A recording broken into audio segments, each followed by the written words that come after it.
Deixem-me agradecer pelo convite para falar sobre um problema de física, que na verdade é um problema transversal e como vão perceber, tem inúmeras vertentes no contexto da física.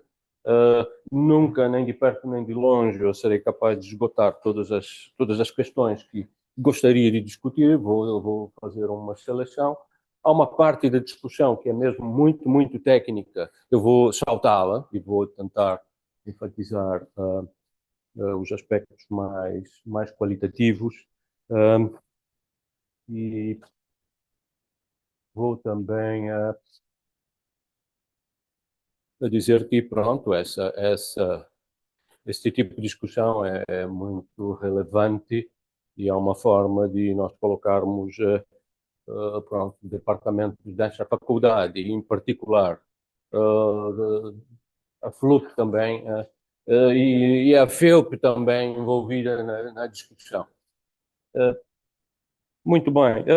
Eu tenho, ao longo dos anos, trabalhado em alguns problemas associados à questão do tempo. Estão vendo alguns slides. Temos que voltar 2 slides.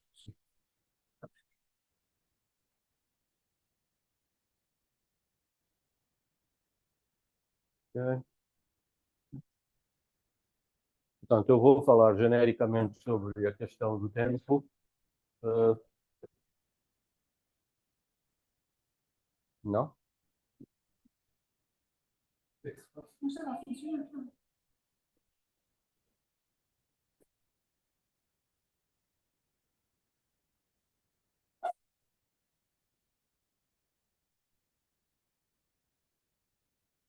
Ah,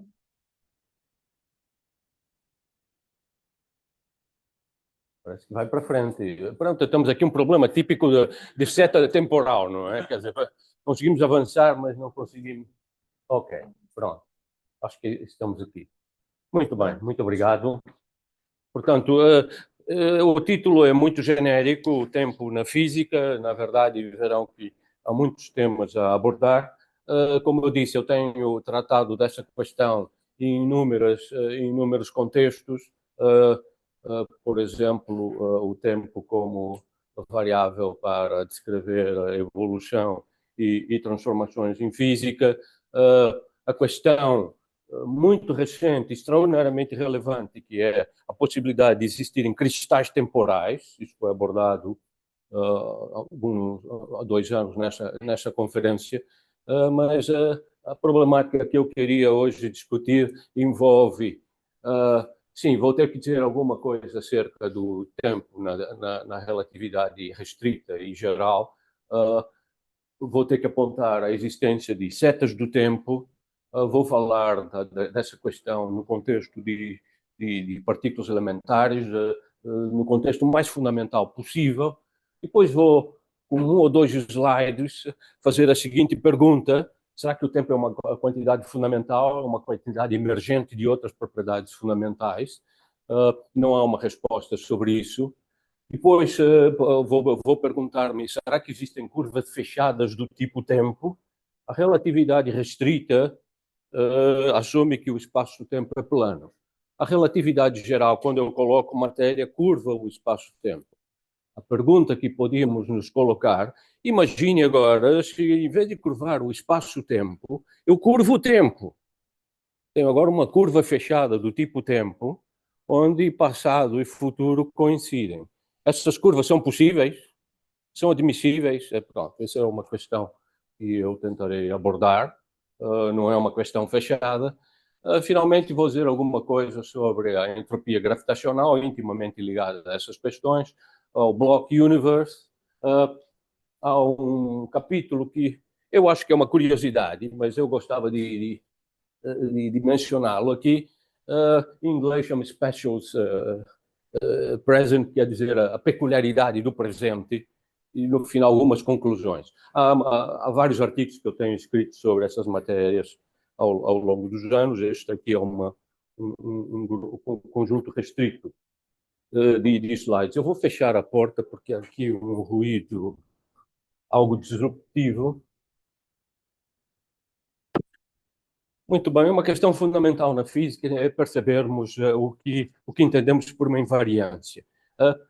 Entendemos por uma invariância quando olhamos para um fenômeno através de dois referenciais, o que está a preto e o que está a azul. O azul se desloca relativamente ao preto com uma velocidade constante e deve existir, obviamente, um dicionário entre as coordenadas do que acontece num fenômeno relativamente às coordenadas a preto e a azul.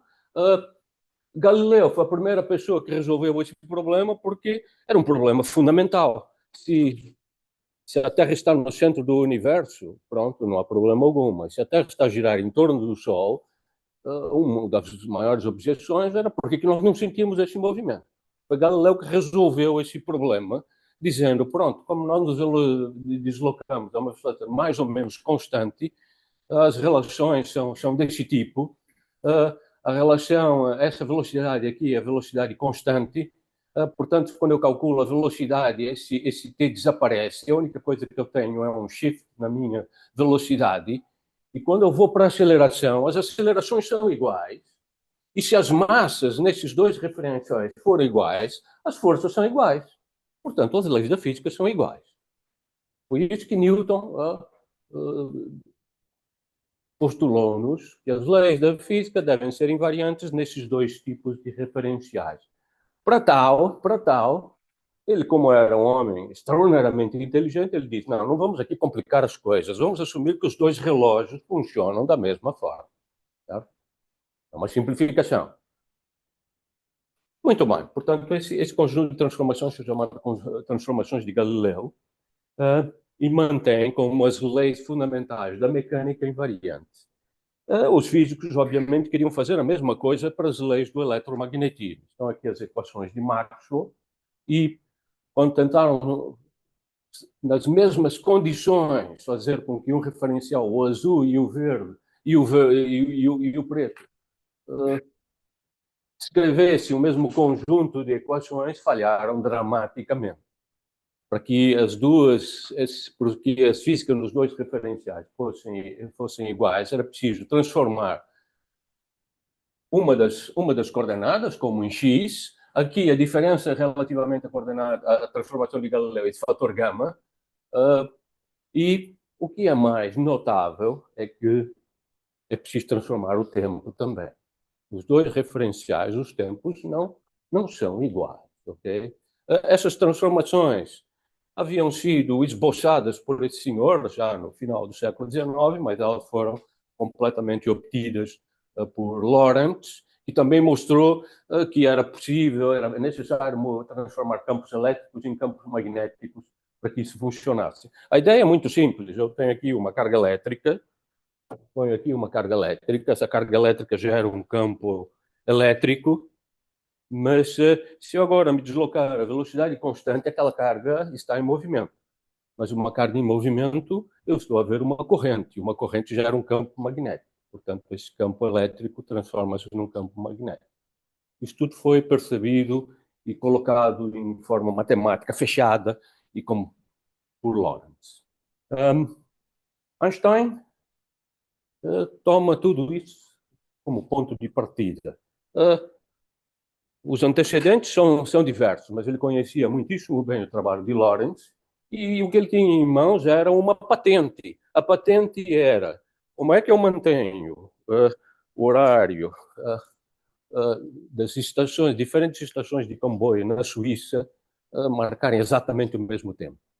E a patente era, a partir de um certo sítio, emitir sinais elétricos que sincronizassem os relógios.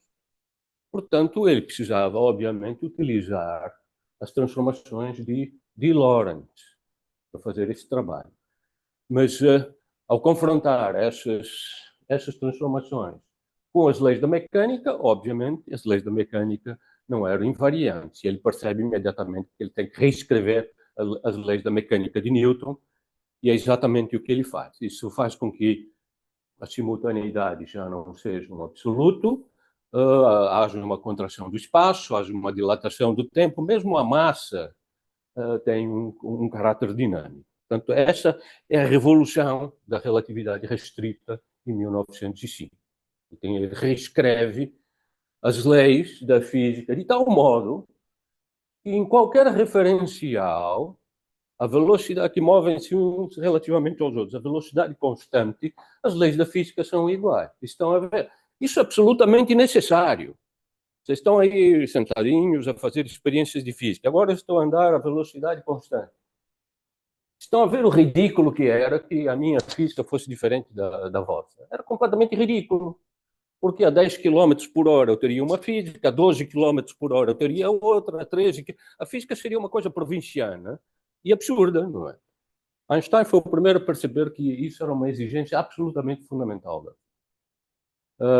Para tal, ele, como disse, assume as transformações de Lorentz e assume que a velocidade da luz é a mesma em todos os referenciais. Portanto, esses são os dois pontos de partida essenciais. Portanto, o que nessa descrição, pronto, eu devia ter sido mais específico. Nessa descrição, veja, eu tenho que fazer transformações do espaço e do tempo. Portanto, é melhor colocarmos isso em termos de um quadrivetor, certo? Que tem 3 entradas espaciais e uma coordenada temporal. As unidades não são iguais, mas se eu multiplicar pela velocidade da luz, tudo tem unidades de comprimento e, portanto, isso funciona muitíssimo bem. É óbvio, certo? Se marcássemos esse encontro aqui nessa sala e não especificássemos o tempo, era completamente inútil, certo? Eu sempre tenho que marcar uma posição no espaço-tempo. Muito bem. Bom, então a arena onde tudo acontece é o espaço-tempo, certo? São 4 coordenadas. Tanto quanto nós sabemos, esse espaço-tempo não tem buracos, certo? Aqui não tem uma falha, certo? Aqui é uma falha da matéria, mas o espaço-tempo é igual. Como que nós sabemos isso? Fazemos experiências nos aceleradores de partículas e não vemos nenhuma anomalia, certo? Os nossos aceleradores permitem testar distâncias de até 10 elevado a menos 20 metros e também fazemos relativamente ao tempo, também conhecemos partículas elementares, cujas propriedades nós conhecemos, que têm 10 elevado a menos 15 segundos de meia-vida e até a idade do universo, portanto, isso parece funcionar muito bem. Portanto, temos o espaço em 4 dimensões, temos coordenadas, e o fato da velocidade da luz ser finita introduz uma estrutura causal no espaço-tempo. Portanto, essa estrutura causal é representada dessa forma. Nós temos aqui o presente, é um presente evanescente, é uma hipersuperfície, certo? Nós estamos aqui, cada um de nós fez uma trajetória nesses 2 cones. Esse aqui é o cone de luz do passado, ou seja, para nós chegarmos até aqui, podemos ser influenciados por todos os eventos que estavam aqui, que viajam a velocidade menor que a da luz, e uma vez aqui podemos influenciar tudo o que acontece no futuro, desde que a velocidade da luz seja respeitada. Portanto, obviamente, esse cone está evoluindo o tempo todo. Mas o que é típico da relatividade restrita é que esse cone é global, ele é o mesmo para todos os observadores no espaço. Na relatividade geral, esse é o trabalho que tomou-lhe mais 10 anos, o espaço é curvo. E se o espaço é curvo, o melhor que eu posso fazer é colocar ao longo de cada uma dessas trajetórias um pequeno cone de luz.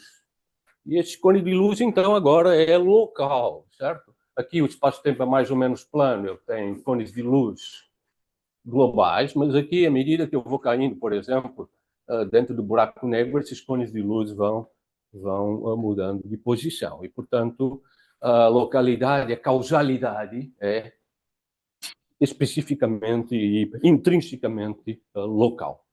Essa é uma diferença importante. Bom, eu escrevo algumas equações, eu escrevo porque elas são bonitas, ok?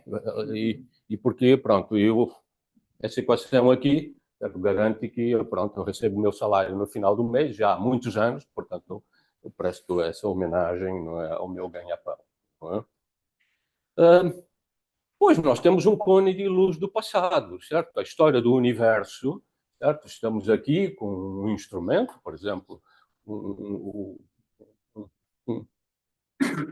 telescópio de micro-ondas que olha para a radiação cósmica de fundo, certo? E estamos olhando para o nosso cone do passado, certo? E cada uma dessas épocas aqui corresponde a acontecimentos na história do universo e estão a ver o trabalho dos físicos teóricos a desvendar o que acontece em cada um desses acontecimentos com base na informação que chega desse nosso instrumento. Muito bem. Bem, até aqui eu penso que, pronto, não disse nada de extraordinário. As coisas começam a ficar um bocadinho mais exigentes. Quando eu digo, sim, o espaço-tempo, vocês bem se recordam, estão em pé de igualdade, não é certo? Naquela descrição. Mas nós sabemos que o espaço e o tempo são muito diferentes. Certo? Eu posso ir à esquerda, à direita, subir, descer, mas eu não posso voltar no tempo.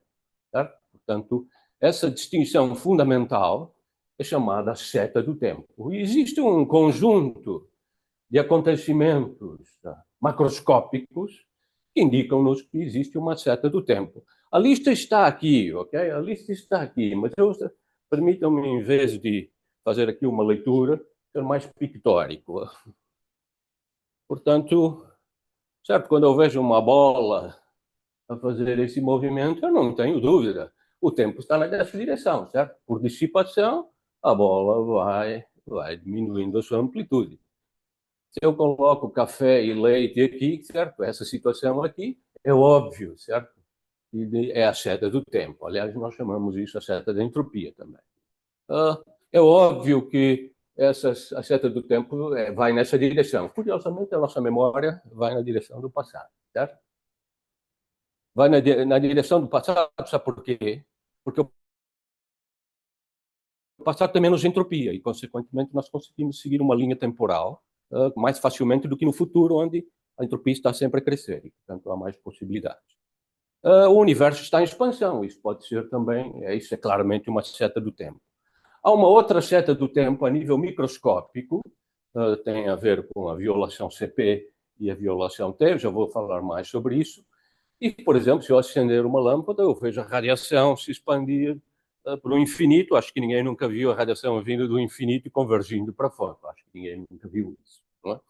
Portanto, são setas, são fenômenos físicos onde claramente o tempo está há uma simetria temporal. Pronto, uma pergunta que todos nós queremos responder é qual é a correlação entre elas. Certo? Uma ideia interessante é que, como a expansão do universo é a coisa mais geral que pode existir, todas essas setas aqui têm que estar relacionadas, ou pelo menos condicionadas por essa. Essa é uma ideia interessante. Muito bem. Outra seta do tempo é essa, não é? Discutimos imenso o gato de Schrödinger na aula passada, não é?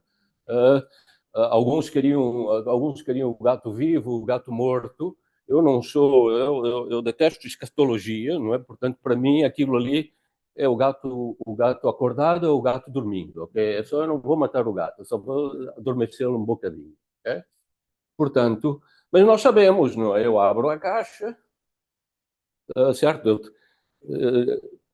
A minha teoria permite dizer que eu posso fazer previsões se eu misturar os dois estados, gato vivo, gato acordado e gato adormecido e gato acordado, certo? Mas eu faço uma experiência, o assunto está arrumado, o gato está acordado, certo? Isso é irreversível, certo? Isso é uma outra irreversibilidade. Muito bem. Portanto, irreversibilidade significa também complexidade, coisas, certo? As estruturas simples vão se tornando mais complexas, a entropia aumenta. A nível macroscópico, isso acontece porque não existe nenhum sistema físico que não dissipe energia. Quando há dissipação de energia, a entropia aumenta.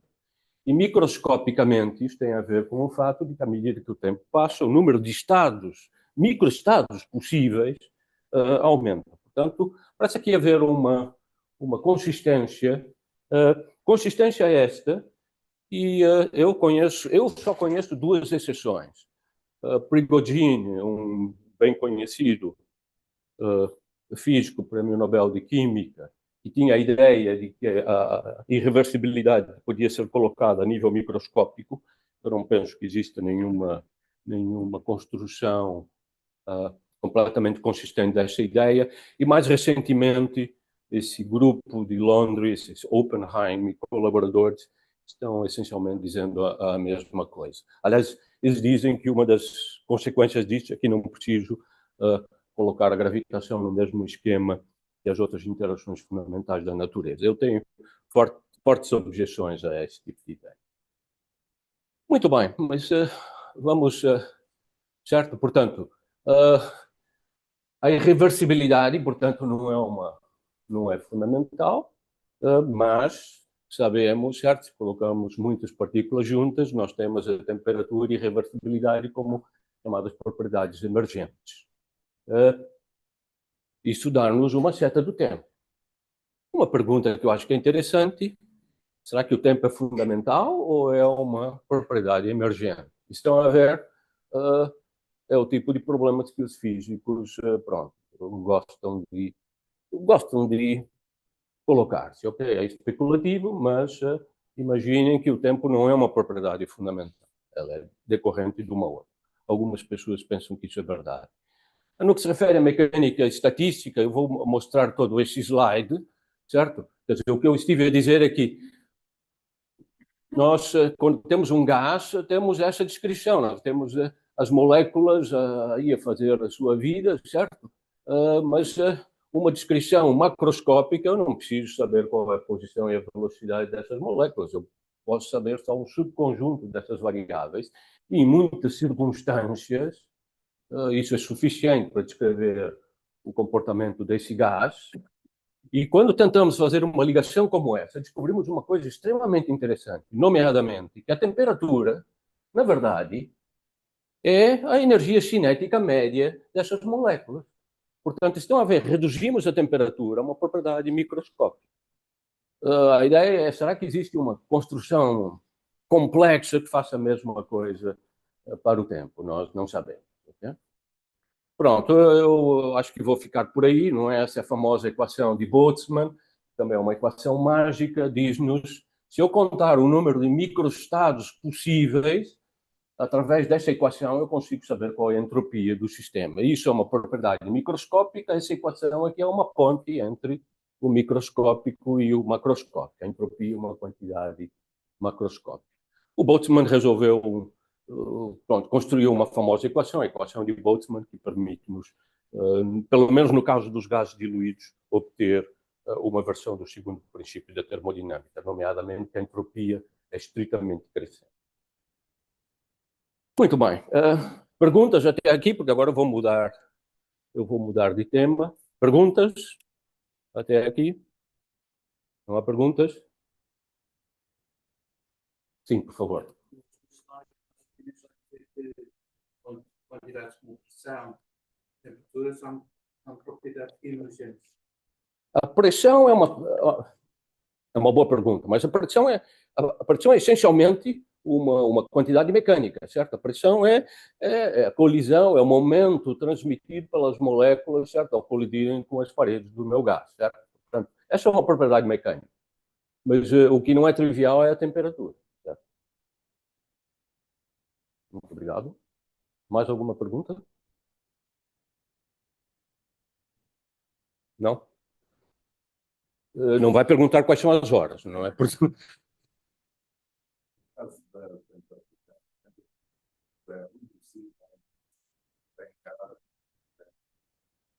É emergente no sentido que eu consigo demonstrar, se eu tomar a média da velocidade quadrada dessas moléculas, somar, vamos aqui assumir que todas as massas são iguais, o que eu obtenho é exatamente a temperatura a menos de uma constante. Essa constante é uma constante de Bohr. Portanto, a temperatura é uma propriedade emergente. Exatamente. Obrigado, Eduardo, pela observação, que é muito pertinente. Se isso é verdade, certo, eu podia me perguntar, se eu tiver 10 moléculas, eu consigo definir a temperatura? E 100, e 50? Certo? Agora eu posso fazer perguntas desse tipo. Quando eu escrevi aquele resultado, eu estou a me referir a um mol de partículas e um mol tem 6 levantada, 10 levantada, 23 partículas. Okay? Estou falando de muitas partículas. Mas existe um ramo da física e estatística que se pergunta exatamente se, em vez de ter um número tão grande, eu tenho, vamos dizer, um número grande de partículas. E qual é a transição? 100, 200, 1000? Certo? Veja, se eu tiver 100 equações e tiver um computador suficientemente poderoso, eu não preciso fazer esse tipo de raciocínio. Eu posso resolver as equações de movimento do problema, certo? Essa é a dicotomia importante.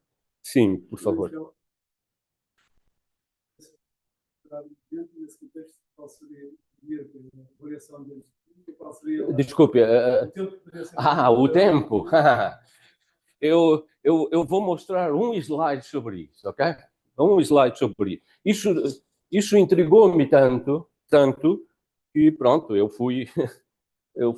escrevi vários e-mails para aquele que é suposto ser um dos grandes especialistas na área, que é um senhor chamado Nathan Steinberg, de Princeton, e ele, pronto, não só me mandou meus artigos, respondeu-me inúmeras perguntas e mandou os slides dele. Portanto, nós vamos ver um dos slides do Nathan Steinberg. Okay? Vão ver que a resposta é completamente desconcertante, ok? Pronto. Mas estou aqui a antecipar.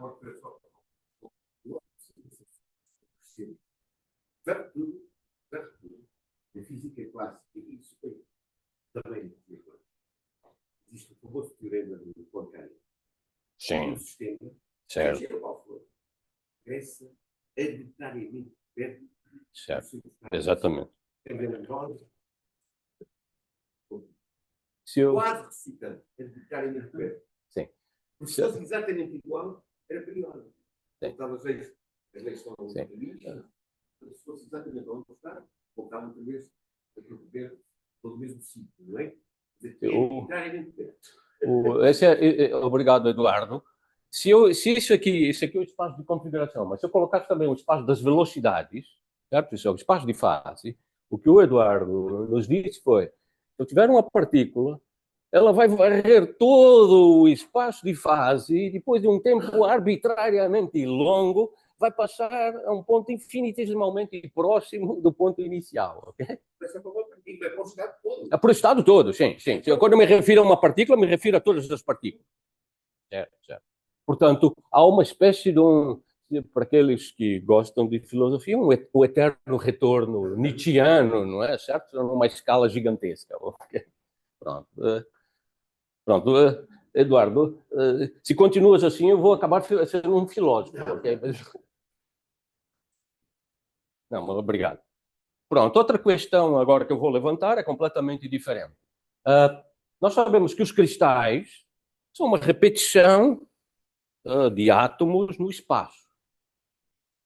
O Prêmio Nobel de Física, Frank Wilczek, colocou a seguinte pergunta. Será que era possível ter uma configuração de partículas que se repete no tempo, numa circunstância onde essa repetição não era possível? Ou seja, eu tenho uma repetição no tempo, é um movimento periódico, certo? Será que é possível ter uma periodicidade temporal num sistema para o qual essa periodicidade está vetada? Essa é a especulação do Wilczek. Okay? Ele propôs isso pela primeira vez, depois caíram-lhe em cima, mostraram que estava errado, portanto ele voltou à carga e tem uma versão melhorada. Okay? O que estava em jogo é que existem inúmeros teoremas que dizem que não é possível ter essa repetição para sistemas quânticos que estão em equilíbrio térmico no que se refere à energia fundamental do sistema quântico. Portanto, isso não é possível. Mas não está fora de questão existirem sistemas quânticos que não estão em equilíbrio e que apresentam essas periodicidades no seu estado fundamental. Se isso é experimentalmente comprovado ou não, é uma questão em aberto. João, por favor.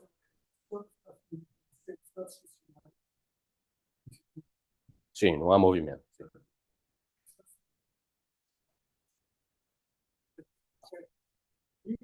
Ok. Pronto. Alguns desses teoremas fazem fazem menção exatamente à natureza do espectro. Certo? O espectro tem que ter certas condições. Bom, portanto, pergunta: existem ou não existem cristais temporais? Pergunta, certo? Ok? Pronto, obviamente, se eu tivesse escrito esse artigo, certo? O Physical Review Letter me mandava passear. Mas como ele é prêmio Nobel, certo? Pronto, aceitaram, ok? E pronto, e apareceram até pessoas que disseram que existem essas configurações experimentais, ok? Muito bem.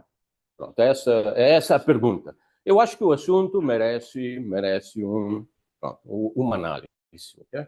Pronto, eu vou me referir a essa análise porque nós escrevemos um artigo, na verdade, em 2013, com o meu colega Alex Bernardini, num contexto completamente diferente.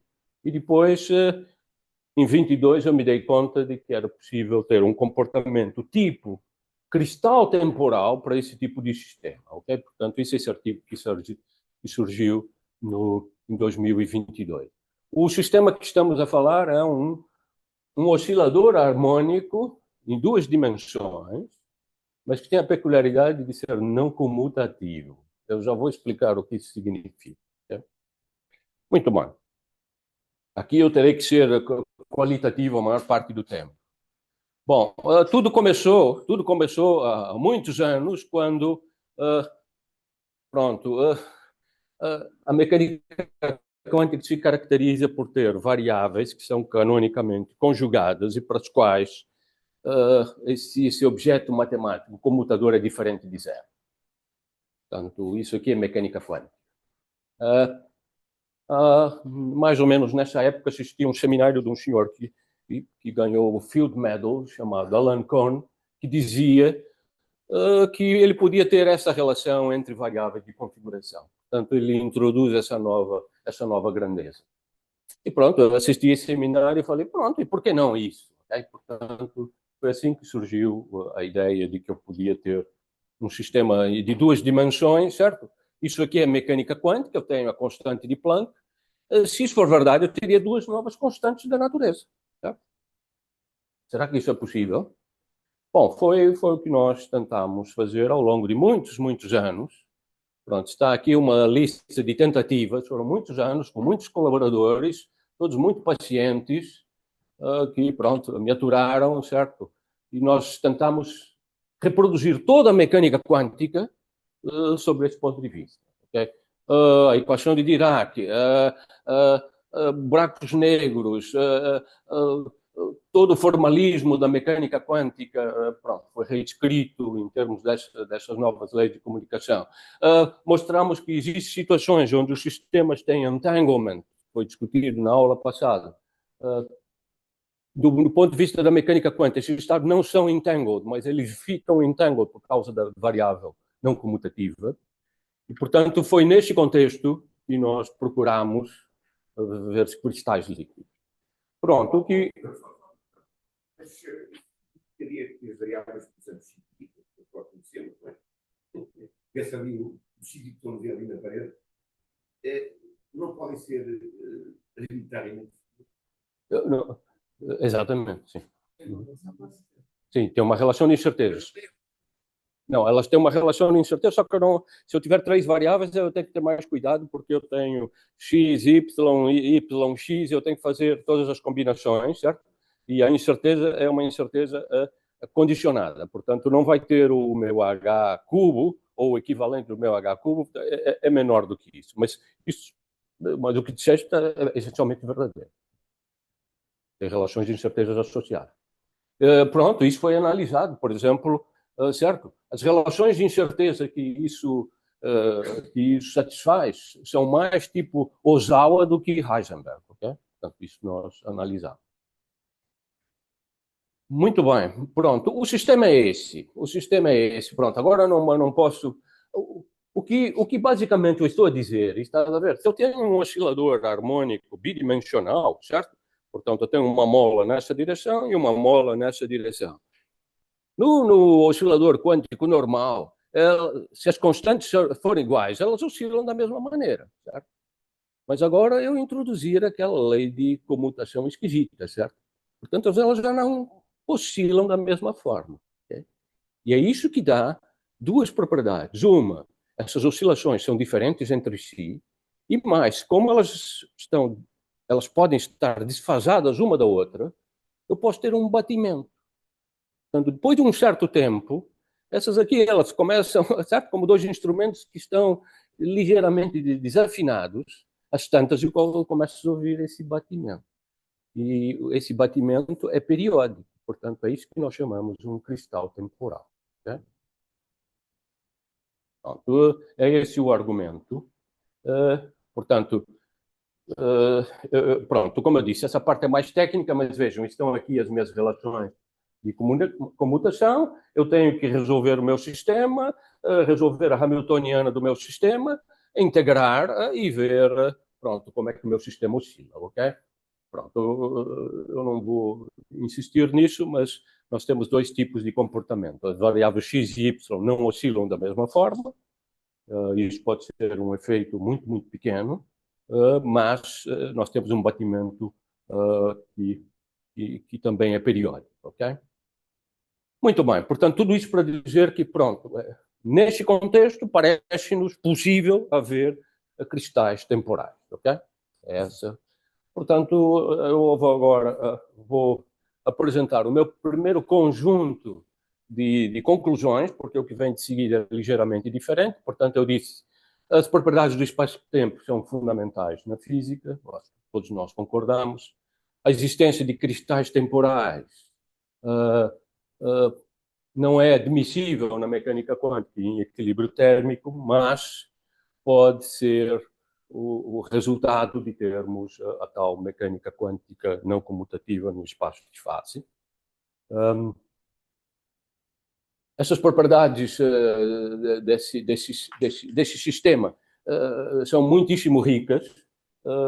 Pronto, e eu podia dizer, pronto, eu tenho inúmeras implicações, por exemplo, para o princípio de incerteza, tanto do Robertson Schrödinger como o Ozawa, e também posso ter propriedades interessantes em sistemas como, por exemplo, cosmologia, buracos negros, etc, etc. Portanto, isso foi resultado de muitos anos, mais de uma década de trabalho com esse tipo de sistema.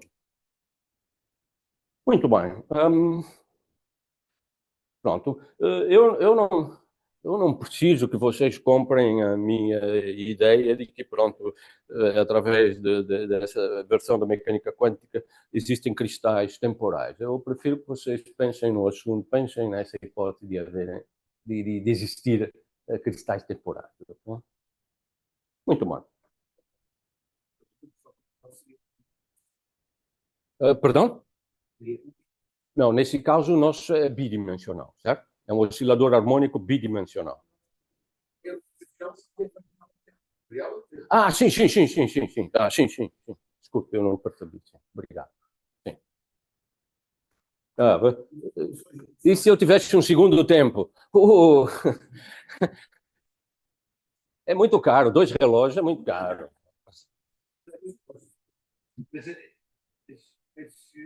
Sendo bidimensional é estável. É Estável.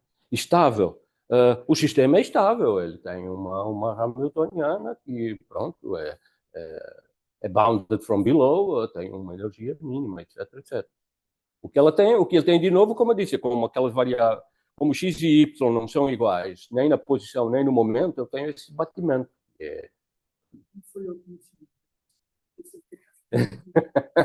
Pois, eu acho que tu percebes então melhor a pergunta do que eu.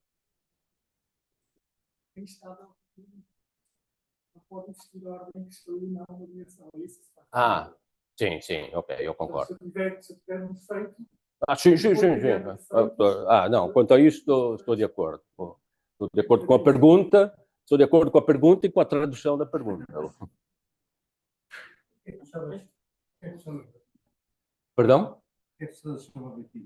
O que são batimentos é que, como eu disse, a frequência, se o sistema fosse normal, certo? X e Y teriam uma frequência ômega.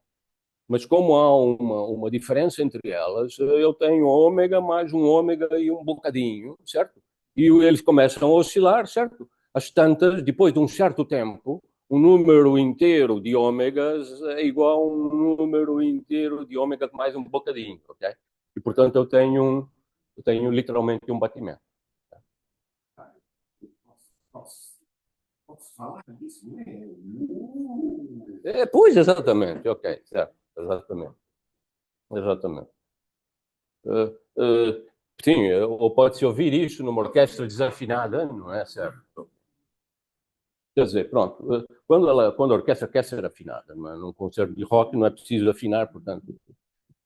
Ok, muito bem. Pronto, agora vou tratar de coisas completamente diferentes, vou tratar de sistemas de partículas elementares, portanto, rapidamente, tudo que nós dizemos a respeito às partículas elementares reduzem-se, tanto quanto sabemos, a quatro forças fundamentais, certo? Eletromagnetismo e gravitação, forças de longo alcance, forças de curto alcance, força nuclear forte e força nuclear fraca.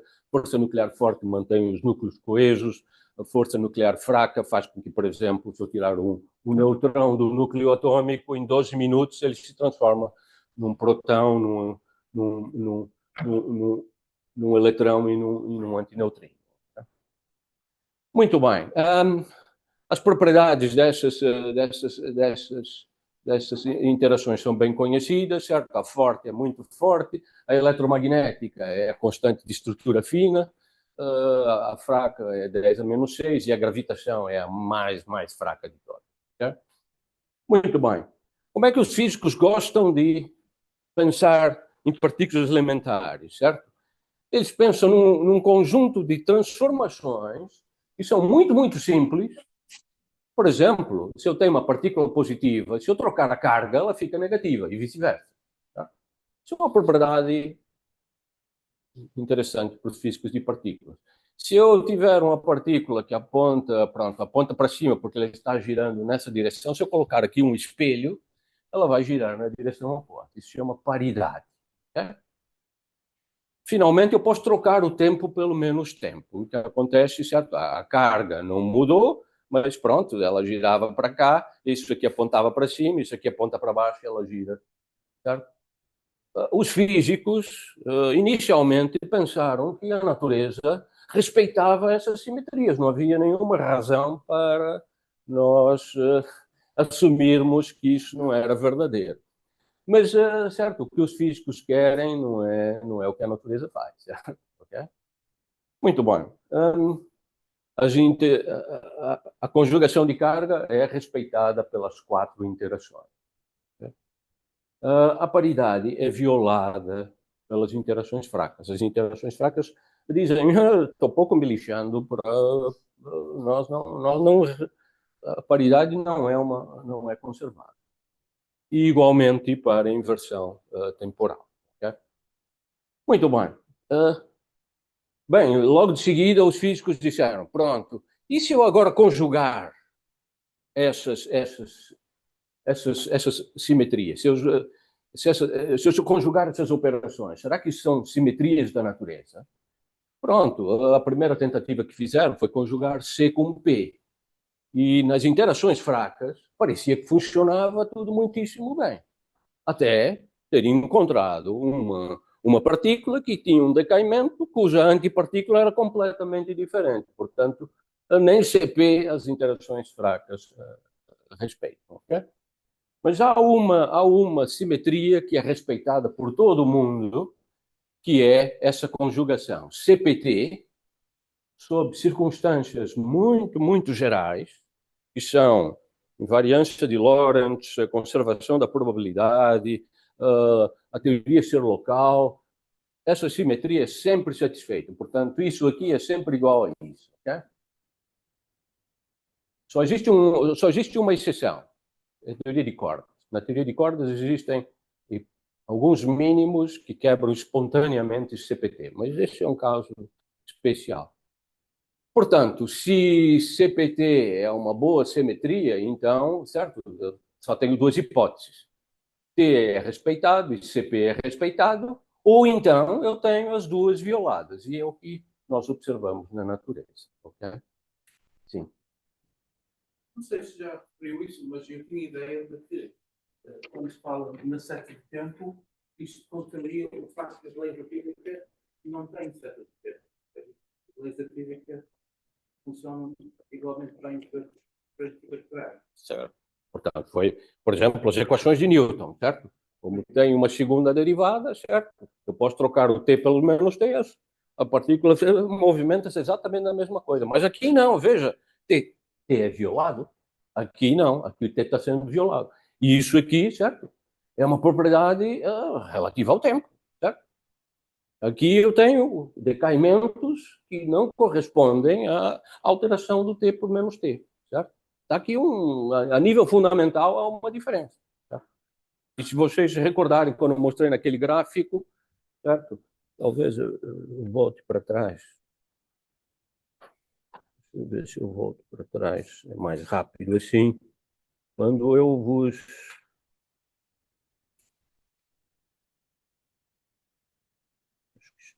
Aqui. Exatamente, é aqui. É aqui. Ups. Sim, este decaimento aqui, certo? Esses dois decaimentos violam T. Certo? Esse senhor aqui decai em dois peões, esse aqui decai em 3 peões. Isso é possível porque há violação T. Okay? Pois, eu posso, pronto, existe, pois eu posso usar isso em várias circunstâncias, certo? Portanto, mas isso foi detectado experimentalmente. É como a natureza quer, não é Foi a como... primeira vez que se detectou uma lei física que faz. Não, não foi a primeira vez. A primeira vez foi em 1956, foi quando a paridade foi violada. Okay? Dois teóricos haviam previsto que essa simetria não era necessariamente uma simetria da natureza, mas no mesmo ano foi demonstrado experimentalmente. Aliás, curiosamente, isso tem a ver com a formação dos físicos. Esses dois senhores, Li e Yang, eram dois estudantes chineses que tinham como orientador um senhor chamado Enrico Fermi, e o Enrico Fermi dizia, me desculpem, teoria, matemática é uma coisa, física é outra. Todos os teoremas de matemática precisam ser comprovados na natureza através de experimentação. Enquanto que um outro físico muito influente na Europa, chamado Wolfgang Pauli, dizia que não, isso eram simetrias fundamentais da natureza, certo? Portanto, um senhor chamado Stuckelberg, que era suíço e trabalhava próximo do Pauli, havia pensado que a paridade podia ser violada, foi falar com o Paulo, e o Paulo falou, você estás maluco, vai passear, isso é impossível. Okay? Mas já o Li e o Yang foram em frente e ganharam o Prêmio Nobel por conta disso. É uma questão de escola, ok? Perdão? Sim. Pois. Pronto, também, para além disso, deu uma contribuição fundamental às teorias de Yang Mills, não é? Pronto. Estava aqui, vamos ver. Ok. Acho que estava aqui, certo? Estava aqui. Portanto, veja, T é violado, ok? É um fato da natureza. Mas é claro que os físicos estão a todo o tempo, a verificar qual é o nível da qual as suas simetrias favoritas são respeitadas. Por exemplo, a CPT, veja, é respeitada com um número absolutamente estrondoso, certo? Não há evidência, certo? Uma parte em 10 a 18, ok? Certo? Isso é um número incrível, não é? Se estão a ver, a massa dessas partículas aqui diferem uma da outra em 18 casos decimais.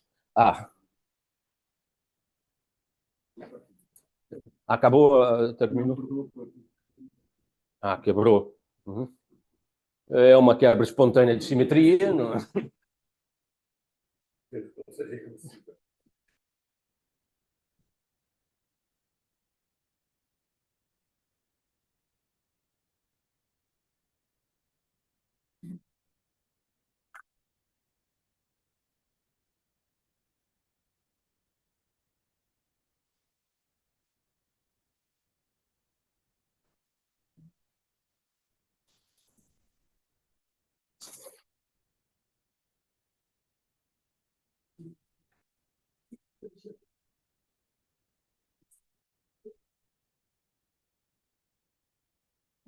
Está aqui?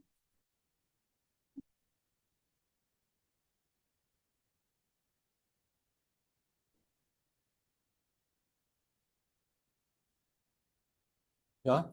Obrigado. Portanto, os físicos estão a testar o tempo todo a validade das suas simetrias, que são hipóteses utilizadas para construir teorias físicas. Por exemplo, a experiência de Galileu, certo? Duas massas a caírem com a mesma aceleração, certo? Foi testada pela sonda espacial francesa Microscope. Em 2022 foram publicados as últimas séries de dados. Veja, essas duas massas são iguais em uma parte em 10 a 15, ok? 15 casas decimais. Né? Portanto, os físicos estão a testar o tempo todo essas simetrias.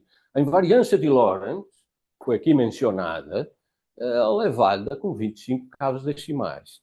As outras não são tão importantes, mas, por exemplo, outra coisa que os físicos querem testar é óbvio que as leis da física podem ser totalmente iguais para vocês e para mim. Comparamos as nossas equações, elas são idênticas. Mas imagine que as constantes que entram na vossa equação são diferentes da minha. Pronto, os resultados físicos serão diferentes. Portanto, uma coisa que temos que testar é que as nossas constantes que entram nas nossas equações são iguais espacialmente e temporalmente, ok? E isso os físicos têm feito também, para a constante gravitacional e para a constante de estrutura fina. E vejam que elas não indicam qualquer variação significativa. Muito bem. Portanto, apesar daquilo que eu mencionei, nomeadamente, que T, CP são violadas, certo? As grandes simetrias que são utilizadas para construir as teorias físicas, por exemplo, o CPT é fundamental para construir uma teoria de campo. São respeitados. Claro. Paguei isso no estado da luz variável. Sim. É para esquecer. Pronto, pronto, é um colega, é um amigo, certo? E eu vou dizer em público o que eu digo para ele. Não é nem para esquecer, é para nunca tem pensado no assunto, ok? Pela simples razão, porque existe um princípio fundamental na cosmologia, que é a radiação cósmica de fundo. A radiação cósmica de fundo é gerada por flutuações de densidades na inflação. E nós vemos o espectro, certo? Sabe qual é o espectro da teoria do maguejo? Zero. Portanto, não passa nem o teste mais básico de todos da cosmologia. Pronto. Enfim. Eu acho que respondi. Pronto. Bom. Claro, queríamos agora, pronto, o que eu quero fazer agora é, sim, se no nível das interações fundamentais estamos tão bem, aquelas simetrias, o que acontece com a gravidade? Pronto, com a gravidade, certo? Eu queria saber se ela tem uma seta intrínseca do tempo, certo? Por exemplo, eu posso mencionar uma experiência que me é muito cara. Hoje é possível construir, é possível ter um número razoável de antiprotões. Antiprotões são as antipartículas dos protões. E é possível ter um número razoável de antieletrões. E é possível juntar um antiprotão com um antieletrão e formar um antiátomo de hidrogênio, certo? Pela CPT, o espectro tem que ser idêntico ao do átomo de hidrogênio. Essa experiência foi feita e os espectros são absolutamente idênticos. Certo? Isso é uma demonstração do CPT. Eu fico satisfeito com isso, mas eu gostava de fazer uma outra experiência. Tem um átomo de hidrogênio, um grupo de átomos de hidrogênio e um grupo de átomos de antihidrogênio. Deixo-os cair no campo gravítico. Eles caem da mesma forma? A gravitação percebe a diferença entre eles? São estados CPT, certo? Diferentes. Ninguém nunca fez essa experiência, ok? Certo? Perdão? Não é suficiente, não é suficiente. Na verdade, essa experiência já foi feita com positrões, tipo um desastre completo. Sabe porquê? Porque eu preciso ter um tubo de vácuo. O tubo de vácuo é metal, ele polariza e cria um campo elétrico para cima. Sabe o que acontece? Eu ponho um positrão e ele fica lá paradinho, ele não cai, certo? Portanto, essas experiências são muito delicadas. Esse efeito chama Schiff-Barnhill effect. Bom, queremos fazer a mesma coisa para a gravitação, certo? Pronto, uma coisa sabemos, a gravitação tem uma seta. Eu caio dentro de um buraco negro e não vou sair, portanto tem uma outra seta ali. Sim, mas os teóricos são muito criativos e dizem, pois, mas pode haver um buraco branco, certo? Eu entro num buraco branco, num buraco negro e saio num buraco branco. Será que isso é possível? Pronto, isso está tudo na cabeça dos teóricos, certo? E nós não temos até hoje instrumentos teóricos e, acima de tudo, experimentais para verificar essas ideias. Muito bem. Outra coisa que é extremamente interessante é o seguinte. Eu posso, até agora, eu assumi, eu disse logo no início, o espaço-tempo é contínuo, não é? Certo? Mas eu podia aqui cortar uma folha e fazer um buraco no meio. Se eu tenho um buraco, a luz, certo? Não vai passar pelo buraco, ela vai dar a volta, certo? E, em particular, eu posso, já agora, vou fazer isso, certo? Já agora, eu podia, certo? Aqui tem um espaço-tempo, aqui tem outro, eu podia fazer um túnel, não é? Certo? E, em vez de fazer esse caminho aqui, eu vou pelo túnel. É muito mais rápido, não é? Certo? A distância é menor, certo? Esses túneis aqui são chamados, é um nome pouco simpático, wormhole, buraco de vermes, ok? Bom, existem essas soluções. Essas soluções são muitíssimo bem conhecidas em relatividade geral. Mas agora eu podia ser um bocadinho mais perverso, ok? Eu podia agora fazer um túnel no espaço, aqui é no espaço, mas aqui é no tempo. E se eu fizesse, se esse buraco aqui liga dois pontos no espaço-tempo, no tempo, desculpe, diferentes, isso aqui é uma curva fechada do tipo tempo. Portanto, isso aqui vai ser o futuro e isso aqui vai ser o passado. Isso aqui é uma máquina do tempo. Como a teoria curva o espaço-tempo, será que não existem soluções desse tipo? Bem, um senhor muitíssimo bem conhecido, os matemáticos o conhecem, com certeza chamado Kurt Gödel, o senhor que, pronto, demonstrou que o método formalista não era suficiente para resolver o problema da matemática, não é? Resolveu, quando o Einstein fez 70 anos, dar-lhe uma prenda de anos. E a prenda de anos, ele foi lá, deu-lhe um artigo. E o artigo era mostrar que existia esse tipo de soluções na teoria da relatividade geral. Pronto, o Einstein diz, pois, é um belo presente, mas pronto, me lixa a vida, não é? Portanto, está a dizer que a minha teoria é completamente inconsistente, não é? Pronto, existem soluções desse tipo. Pronto, existe esse artigo, eu sugiro, é muito pedagógico esse artigo. Portanto, é possível existir essa situação. Aqui eu tenho, certo, simplesmente um túnel no espaço, agora que eu tenho um túnel no tempo. Será que essas soluções são possíveis? É uma questão. Na verdade, eu tenho, nesse artigo até tem uma receita, ok? Certo? Se eu tenho aqui dois buracos, de verme, ok? Eu acelero um deles, isso cria um time shift e, portanto, aquilo é de fato uma máquina do tempo, ok? Certo? Bom, será que isso é possível? Pronto. Eu posso vos dizer, na relatividade geral, existem condições gerais de energia que fazem com que essas soluções tenham todas energias negativas. E, portanto, eu podia argumentar que elas não são fisicamente aceitáveis. Okay? Mas, pronto, eu mesmo me fiz esse desserviço de propor uma teoria alternativa da gravitação, na qual é possível ter soluções do tipo curvas fechadas, do tipo tempo, com energia positiva. Okay? Portanto, na relatividade não é possível, mas em teorias alternativas é possível. Portanto, pronto, eu acho que isso coloca mais ou menos a situação. As máquinas do tempo são soluções das equações da gravidade.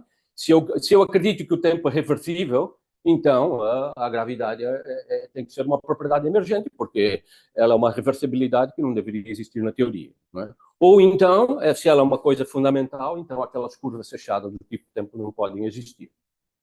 E uma das coisas que sabemos é que existem vetos a essas curvas. Eu não vou falar sobre esses vetos, mas antes de lá chegar, vou responder à pergunta: será que o espaço-tempo é fundamental? E agora eu vou simplesmente usar uns slides do Nathan Seiber, ok? Portanto, o Nathan Seiber argumenta que, em teoria de cordas, o tempo não é fundamental. Esqueçam as outras teorias. Isso foi uma... Pronto, como eu disse, ele me deu os slides, ok? Portanto, eu posso utilizá-los, ok? Pronto, e ele diz o seguinte: na teoria de cordas não existe espaço-tempo. Os objetos fundamentais são membranas e cordas.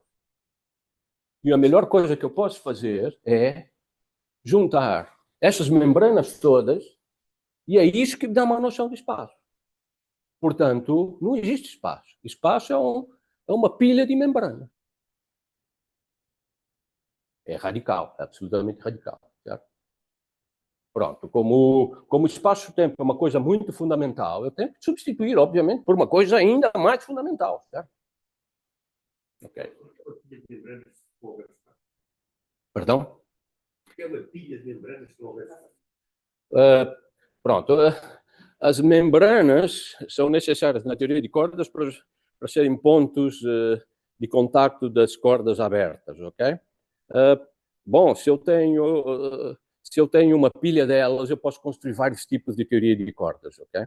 E, portanto, essas pilhas surgem naturalmente nessas teorias, ok? O que ele está a dizer é que, pronto, eu não sei qual é a distância entre essas pilhas, mas a interação entre elas e elas todas empilhadas dão-me uma noção de espaço. Okay? Eu estou a vender o argumento que ele está... Eu acho isso muito forte. Okay? Pronto, enfim. Pronto. Pronto, depois ele argumenta como o espaço e o tempo... Sim, por favor.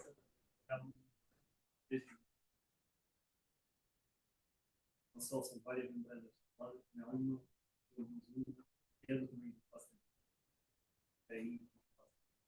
Pois, pronto. Pronto. Eu tenho certeza que os teóricos de cordas podem apresentar isso de várias formas, ok? Portanto, eu, como disse, fiquei curioso dessa ideia de que o espaço-tempo podia não ser fundamental, pronto. Encontrei isso na literatura, escrevi-lhe, ele foi extraordinariamente simpático, explicou-me, inclusivamente, pronto, me deu até os slides. Bom, portanto, ele argumenta que o espaço-tempo é redutível a essas tais membranas e, portanto, não é fundamental. Muito bem. Bom, vamos voltar, mas, como eu disse, isso é um capítulo especial. Vamos voltar à questão das curvas fechadas do tipo tempo, ok? Bom, é óbvio, não é?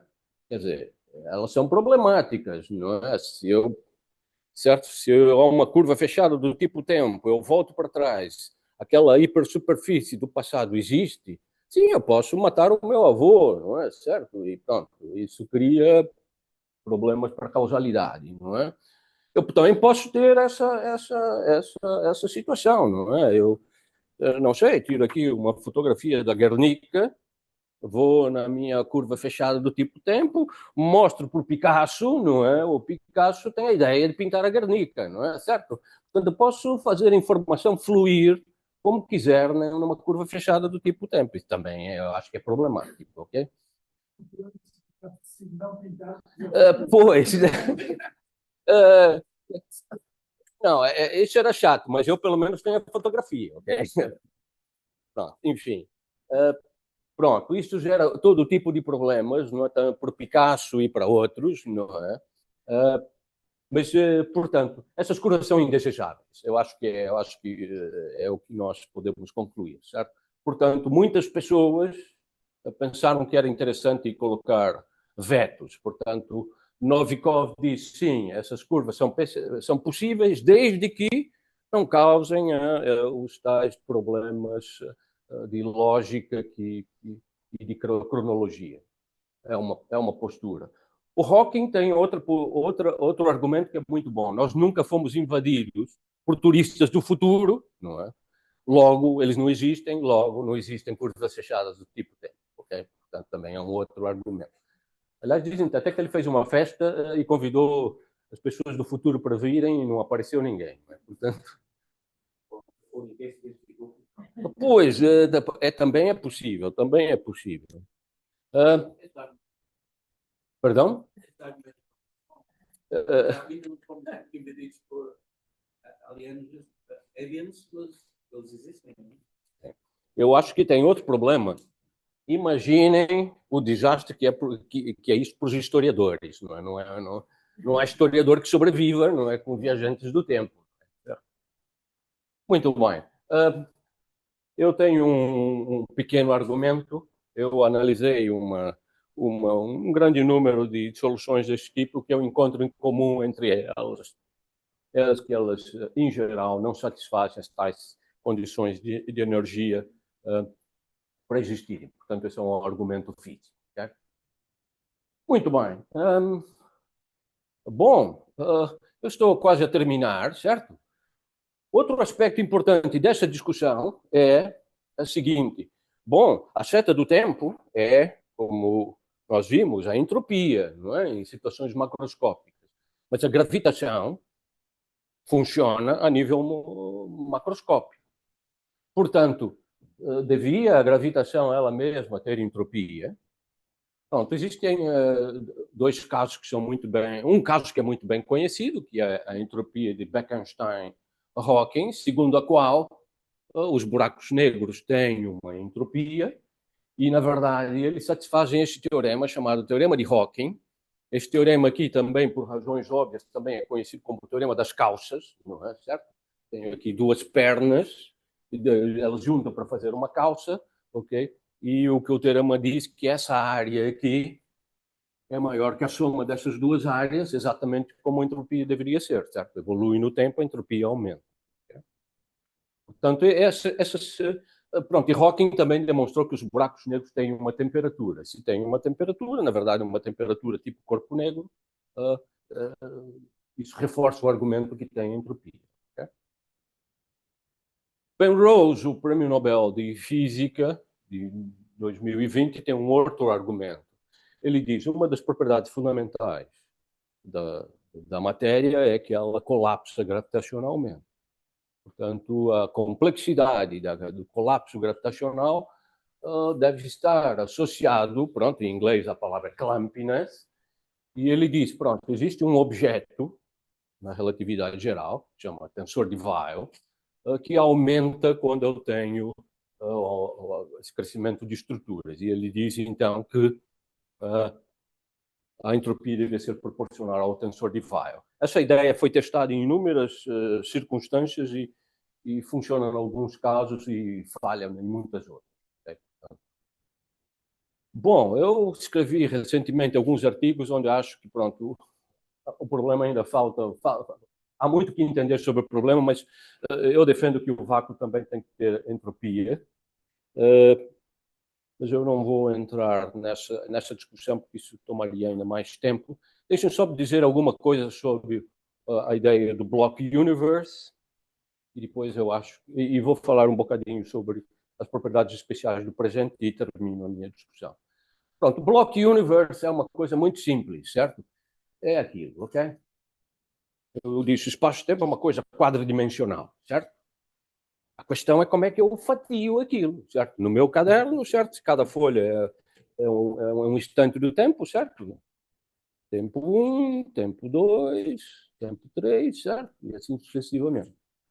Eu podia também pensar, certo? Eu fatiei o pão, não é? Tempo 1, tempo 2 e assim sucessivamente. A pergunta é, o que acontece com aquelas fatias do passado? Elas lá estão ou elas desaparecem? Certo? Na ideia do block universe, elas lá estão, e, portanto, é perfeitamente possível eu viajar no tempo, certo? Portanto, essa é a discussão, certo? Pronto, parece violar o bom senso, muitas pessoas argumentam que isso não é possível, Há muitos aqui, muitos argumentos. Eu não, de qualquer forma, eu acho que, pelo menos, este último argumento, o nosso universo é um bloco de espaço-tempo a crescer. Parece-me ainda uma observação ainda mais fundamental, é que, como o universo está a evoluir o tempo todo, nós nunca vamos ter exceto se tivermos uma singularidade no futuro, nós nunca vamos ter uma fatia final. E, portanto, nunca vamos poder ter uma situação na qual eu tenho uma condição final que pode ser o início para um problema de propagar coisas do futuro para o passado. Isso cria uma assimetria natural. Okay? E eu acho que esse argumento, que me parece muito sensato, foi apresentado por esse senhor, chamado George Ellis, foi estudante do Hawking, escreveu um artigo que me parece belíssimo, um recente artigo, dizendo, não, nós não devemos pensar num block universe como uma coisa fechada, não, devemos pensar num block universe na qual essas fatias estão a crescer o tempo todo, e como elas nunca estão completamente definidas, elas nunca permitirão eu agora fazer soluções de tipo avançadas. Eu não posso usar isso como condição inicial para recuar as minhas soluções para o passado. Portanto, essa me parece ser uma posição extremamente sensata. Resolve, na minha opinião, muitos destes problemas. Finalmente, eu acho que vou dizer alguma coisa sobre eu não sei como, special present, o presente particular ou o presente. Isso começou. Alguém sabe o que é isso? Sofia, provavelmente. Filosofia da mente, ok? Não. Bem, isso começou na literatura, ok? Começou na literatura. William James, na verdade, há um antecedente que é um psicólogo que escreveu um livro em Londres, na qual dizia: a percepção que nós temos do presente não tem absolutamente nada a ver com a cronologia. Okay? Vou dizer, e então, claro, nós temos um relógio, nós temos muitos relógios, os nossos relógios estão sincronizados com a luminosidade, mas muitos deles estão desincronizados ou não estão completamente sincronizados, etc, etc. Pronto, isso parecia uma observação sem qualquer interesse, até que se transformou num problema de engenharia. Quando se transforma num problema de engenharia, pronto, aí nós temos que resolver o problema. Certo? E o problema de engenharia é o seguinte: quando elas começaram a fazer filmagens e passaram na televisão, eles tinham duas bandas, uma banda visual e uma banda sonora. E, obviamente, tem que sincronizar essas duas bandas. Qual é o nível de sincronização que eu faço? E descobriram, através da engenharia, talvez empiricamente, que se houver uma desfasagem do presente, do passado para o presente, de 125 milissegundos, ou seja, se o som vier 125 milissegundos depois, eu entendo perfeitamente o que está a passar. Mas se eu fizer o contrário, se eu fizer do passado para o futuro, o nosso cérebro já não consegue fazer sentido das coisas com 45 milissegundos. Está claramente uma assimetria.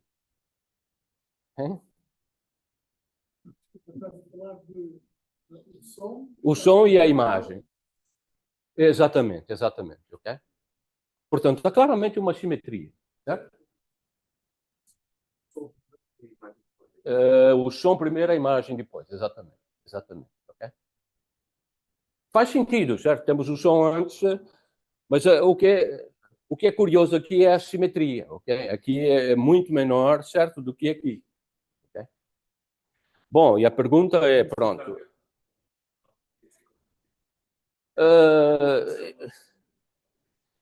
Essa que é a pergunta, certo? Existe uma... E a pergunta é, pronto, isso é uma questão evolutiva ou o nosso cérebro adaptou-se a essa situação, ok? Pronto, eu não sei qual é a resposta, ok? Portanto, eu deixo como trabalho para casa para os filósofos, não é, resolverem esse problema, não é? Portanto, é essa a observação que queria fazer. Bom, eu acho que estou em condições de terminar. Portanto, tenho aqui o meu segundo conjunto de conclusões. Mas, pronto, já na presença de filósofos, permitam-me citar um. Eu vou distorcer um bocadinho o que ele disse, mas é só a palavra final, ok? Quando eu me refiro a Spinoza, que disse que eu não sei ensinar filosofia sem perturbar as religiões estabelecidas. Eu troco religiões por física, ok? Portanto eu não sei pronto, ensinar filosofia sem perturbar a física, ok? Portanto, o que nós vimos é tudo o que nós vemos na realidade, na verdade, é uma teoria efetiva, certo? Uma teoria, quando estudamos física atômica, não queremos saber o que passa na física nuclear, não queremos saber o que passa na física das partículas, etc, etc. Quando fazemos física macroscópica, estamos a esquecer todo o resto, ok? Portanto, a física é sempre um olhar sobre aquilo que é representativo e o que é relevante no nosso estudo. Portanto, eu gosto dessa ideia. A física a realidade é um modelo efetivo daquilo que os físicos fazem. Não é a realidade, é um modelo efetivo. E claro, nessas construções, a escala de tempo e de espaço são fundamentais. São os objetos mais básicos que podemos usar, não é? Portanto, eu acredito que a temperatura é uma grandeza emergente, mas não acredito que o tempo seja uma grandeza emergente. O Cyber, que me desculpe, não me parece que seja o caso. Eu acho que o espaço e o tempo são fundamentais. Existem curvas fechadas no tipo tempo, na relatividade geral, mas elas me parecem não serem físicas. Isso faz com que eu não tenha que me levar a sério aqueles problemas de lógica. Acho que a gravitação tem que ter uma seta da entropia. A questão é que nós ainda não descobrimos essa seta e, portanto, temos que provavelmente encontrar a teoria fundamental, que é a teoria da gravitação quântica, para encontrar essas simetrias que serão necessárias para resolver todos esses problemas. Pronto, e por aqui, enfim, muito obrigado.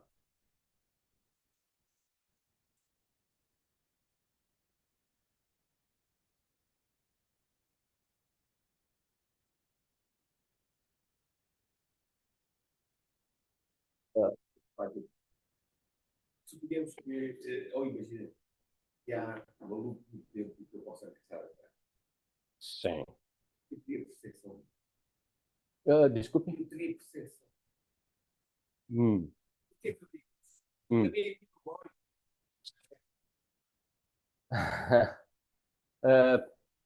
Pois é uma boa pergunta, certo? Será que pronto? Recentemente eu vi um artigo dizendo que se eu voltasse no tempo a minha memória era completamente apagada. E, portanto, eu não teria essa percepção. Mas isso é irreversibilidade. Pois está a ver, mas como a irreversibilidade é uma propriedade fundamental daquilo que observamos na natureza, portanto, era uma maneira de garantir a irreversibilidade. Pedro Jorge. Uma expansão do universo e parece muito tópico, porque é possível ter tudo. Em casos de energia, vai ser aquecimento total, a energia esgota-se totalmente, deixando de haver energia. Deixando de haver mudança, o tempo faz sentido. O tempo não é uma quantidade emergente da energia.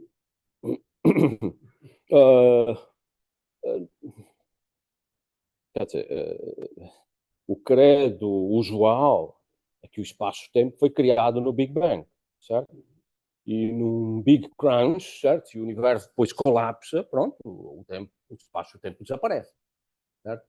Nesse sentido, sim, é como eu disse, mas isso eu acho que vai ao encontro do que eu estive a dizer o tempo todo. O espaço e o tempo são coisas físicas, não são coisas, pronto, abstratas.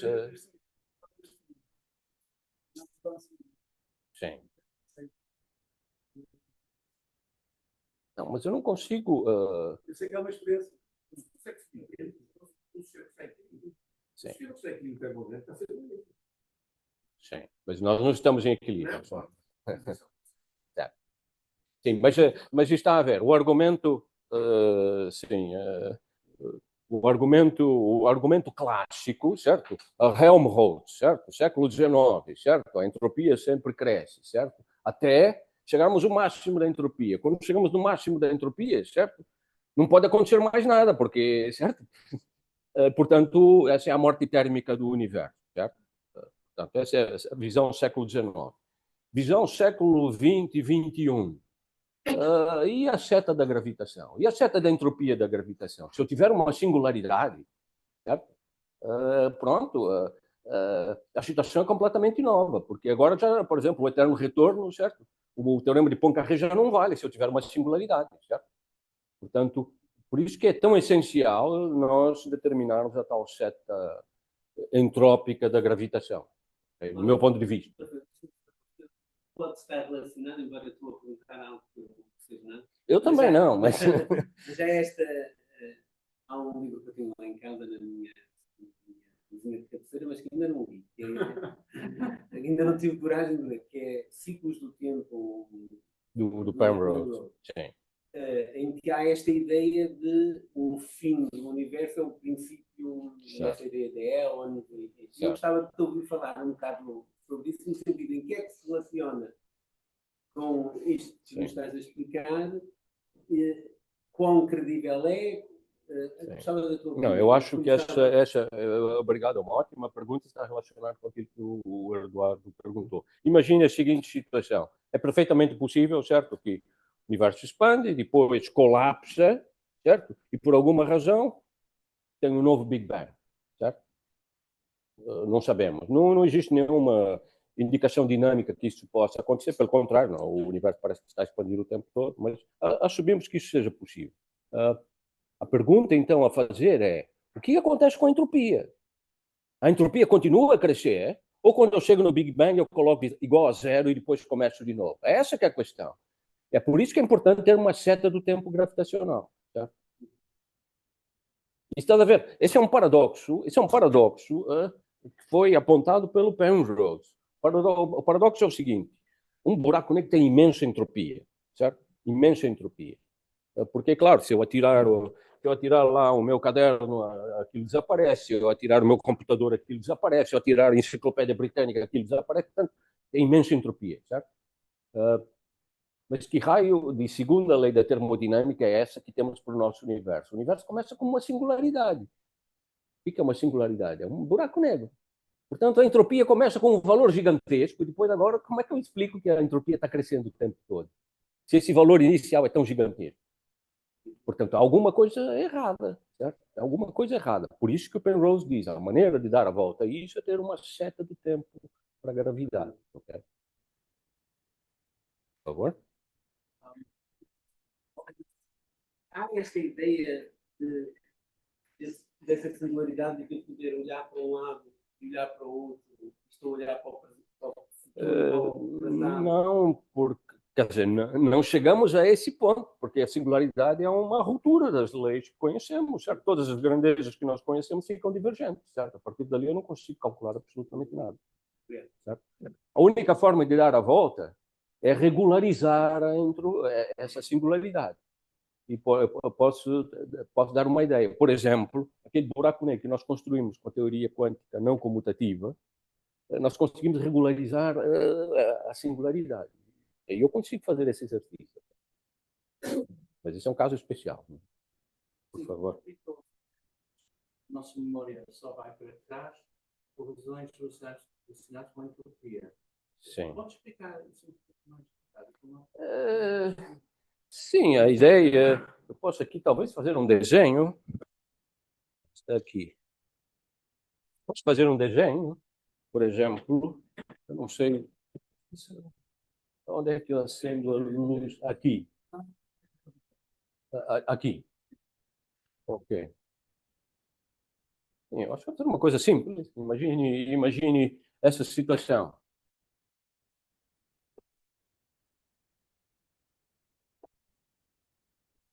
Imagine um universo assim, tá? Está a ver, portanto, isso aqui é o passado, isso aqui é o futuro. certo?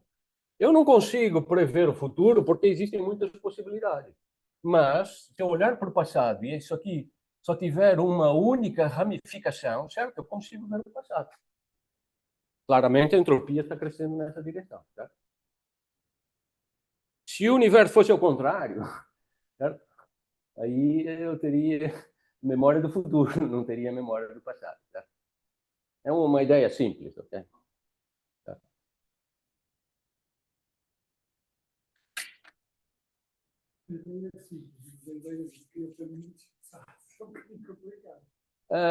Se tu trocares o FP... Não, não, exatamente. Por isso que eu disse, que o nosso universo, certo, parece ser uma coisa desse tipo, certo? A entropia aumenta nessa direção, certo? Por isso que eu não sei o que é o futuro, porque o futuro tem muitas hipóteses, mas se eu olhar para o passado, eu identifico claramente, olha, chega aqui, eu sei que só tem uma linha. Se isso ramificasse na direção do passado, pronto, eu estava perdido, certo? Ok?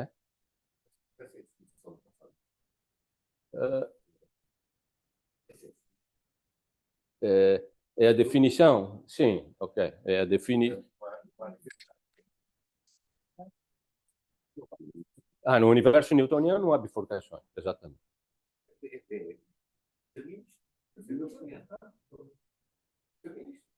Sim, é totalmente. Sim, mas sim, o universo. Pois, em certa medida, o universo newtoniano é um universo um bocadinho enfadonho, não é certo? Eu sei as condições iniciais, eu sei tudo, não é? Por passado, certo? Isso que é certo. Esse é exatamente o que os contemporâneos do Boltzmann, certo? Chatearam-no até ele se suicidar, certo? E diziam as equações clássicas de Newton são invariantes por T menos T, como é que você introduziu a irreversibilidade na equação de Boltzmann, certo? Ele disse, não, eu inventei o Stotts-Lancet, não é? A hipótese do sorteio, isso dá quebra, mas eles não deixaram o homem sossegado até ele se suicidar, ok?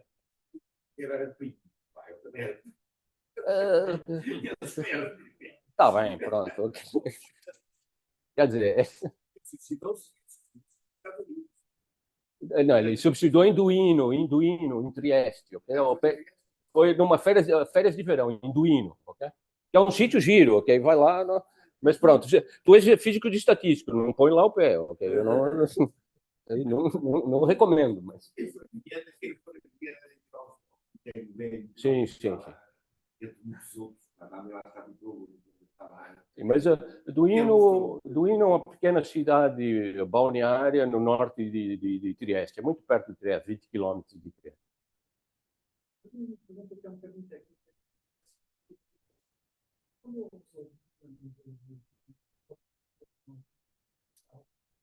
Eu tenho soluções, por exemplo, crescem para muitos filhos. Eu queria dizer que são não físicas. Eu diria que não são soluções. A minha teoria também tem as condições complexas. Eu queria saber se as soluções não físicas que encontram são soluções que não satisfazem.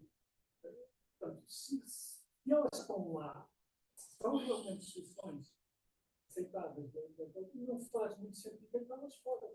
Nessa altura, eu quero dizer que a minha teoria não está completa com as equações da probabilidade. Sim. Sim. É porque eu esqueci uma parte da teoria. Não. As condições de fronteira estão incluídas. E, portanto, se eu não satisfaço as condições de fronteira, aquilo não é uma solução. Eu concordo contigo. O problema é que condições de fronteira na relatividade geral são um assunto relativamente complexo. Bom, primeira coisa a mencionar, o problema de Cauchy, da relatividade geral, foi resolvido pela Madame Choquet-Bruat, que faleceu a semana passada com 102 anos. Esse é um problema bem resolvido. Então, se eu tiver uma superfície na qual eu sei a métrica e derivada, a primeira derivada da métrica, eu sei integrar as equações de Einstein. Agora, as condições de contorno, condições de fronteira, dependem da física, certo? O que se costuma fazer, a coisa mais simples que se pode fazer é dizer, Pronto, eu tenho aqui um buraco negro, esse buraco negro é extremamente intenso aqui, mas no infinito o espaço-tempo é plano, certo? Portanto, uma condição de fronteira é que no infinito, certo? A métrica seja plana. Okay? Isso acontece nas soluções de Gödel, não. Nas soluções de Gödel não acontece. Não, nas soluções de Gödel não acontece. Aliás, parece lógico, certo? Que no infinito as soluções de um buraco negro sejam um espaço-tempo plano. Parecem razoáveis, certo? Mas não são. Por que não? Porque o universo está em expansão. Portanto, fisicamente, certo? As condições de contorno corretas são aquelas na qual o universo está em expansão. Portanto, o problema de Schwarzschild, na verdade, é muito mais complexo do que aquele que nós aprendemos no livro, nos textos, ok? E existem casos, pronto, tecnicamente exigentes, por exemplo, estive envolvido com um desses problemas, teorias FDR, são extensões da teoria da relatividade geral. Elas não pareciam ter um limite na qual elas fossem coincidentes com a relatividade geral. Sabe qual era o problema? Precisamente as condições de contorno não admitiam, não podiam ser assintoticamente planas. Quando isso foi relaxado, resolveram o problema. Portanto, sim, respondendo à tua pergunta, sim, é um assunto muito delicado, ok? Muito delicado. E tecnicamente exigente,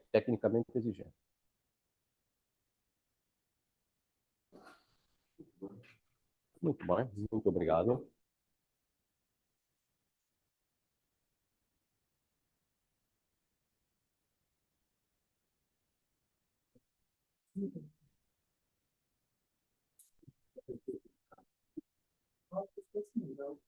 Eduardo.